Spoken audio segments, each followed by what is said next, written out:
Assalamualaikum warahmatullahi wabarakatuh. Jumpa lagi bersama kami di Himpunan TV. Jadi perlahan-lahan mulai banyak partai yang merapat ke koalisi pro Anies Baswedan ya, dan juga perlahan-lahan dan hari demi hari makin banyak simpul-simpul relawan pendukung Anies Baswedan itu deklarasi dan dibentuk itu. Jadi partai-partai politik ini mulai mencoba memutuskan untuk berlabuh dalam koalisi capres yang mana gitu. Nah, jadi saat ini kita tahu bahwa ada 3 partai koalisi pendukung Anies Baswedan, yaitu Partai Nasdem, PKS, dan Demokrat. Nah, ini ada info akan bertambah 1 partai lagi. Jadi ini entah seperti apa nanti. Yang jelas banyak partai kini mulai merapat untuk mendukung Anies Baswedan sebagai calon presiden, karena memang melihat elektabilitas Anies dan dukungan rakyat itu memang sudah pada Anies Baswedan, sehingga mau tidak mau partai-partai ini harus merapat gitu. Jadi kemungkinan mereka berpikiran jadi berlabuh saja di partai atau di capres yang berpotensi menang, bukan yang berpotensi kalah.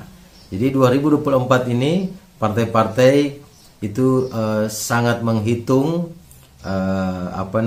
harus di dalam koalisi yang memenangkan kontestasi demokrasi di 2024 gitu.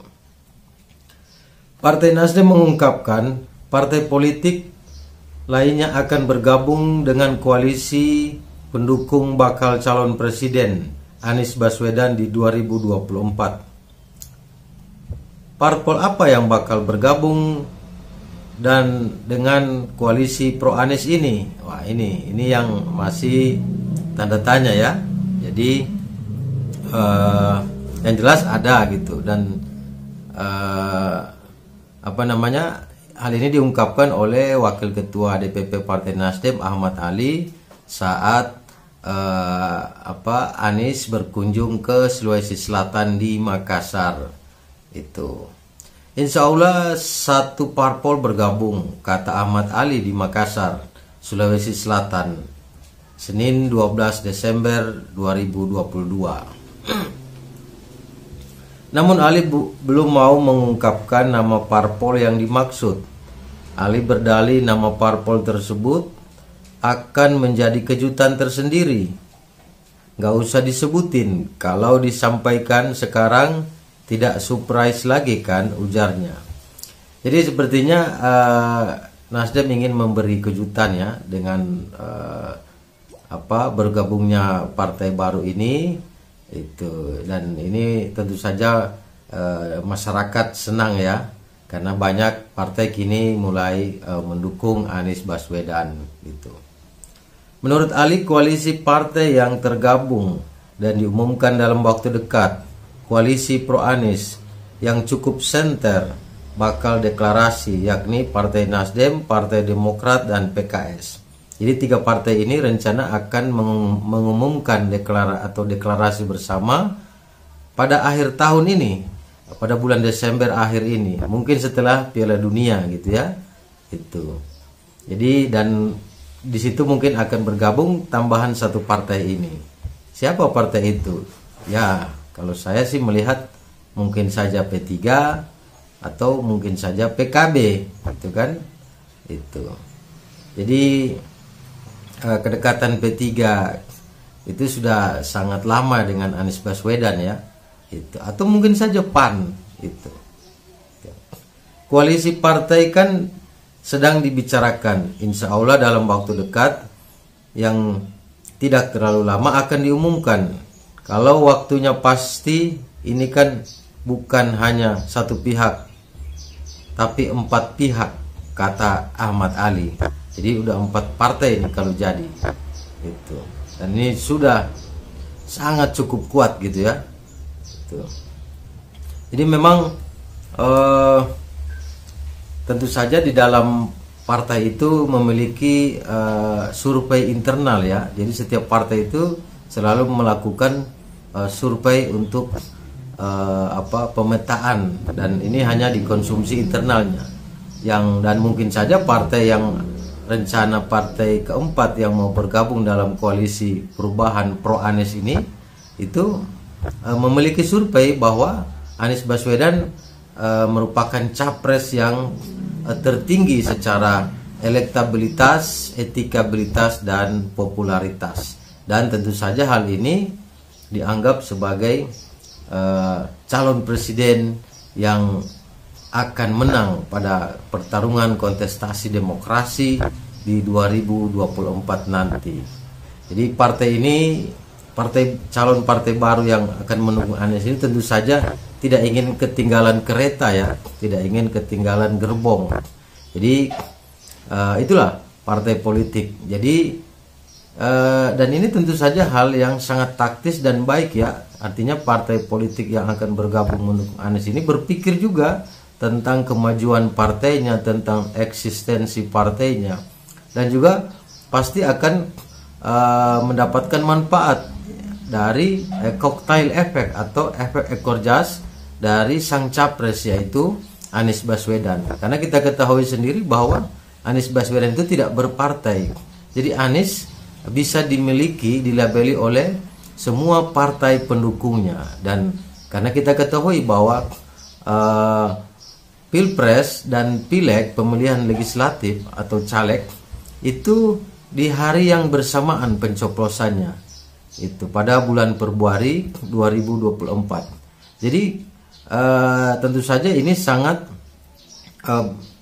ada keterkaitan kuat ya antara Pileg dan Pilpres gitu. Jadi bagaimana popularitas, elektabilitas dari Anies Baswedan ini dikonversi menjadi suara partai atau calegnya masing-masing dari pusat sampai daerah, dan ini tentu saja adalah manfaat secara alamiah yang didapatkan partai-partai politik ketika mendukung calon presiden Anies Baswedan, karena Anies tidak berpartai.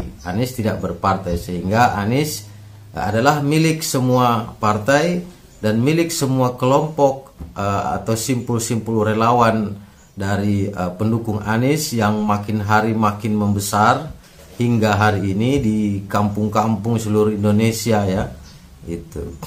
Mereka relawan ini juga cukup satu mesin politik yang cukup besar ya. Jadi memang bukan organisasi, tapi relawan ini terorganisir. Seperti kata Anies, bukan organisasi tapi terorganisir dan memiliki semangat juang yang cukup kencang dan cukup kuat ya. Inilah salah satu basis mesin politik pendukung Anies Baswedan. Jadi di antara semua calon presiden yang memiliki simpul relawan terbesar saat ini adalah Anies Baswedan. Jadi relawan-relawan Anies Baswedan itu aktif hingga hari ini dan terus bertambah gitu. Nah, bagaimana kalau kemudian dikolaborasi dengan mesin partai politik?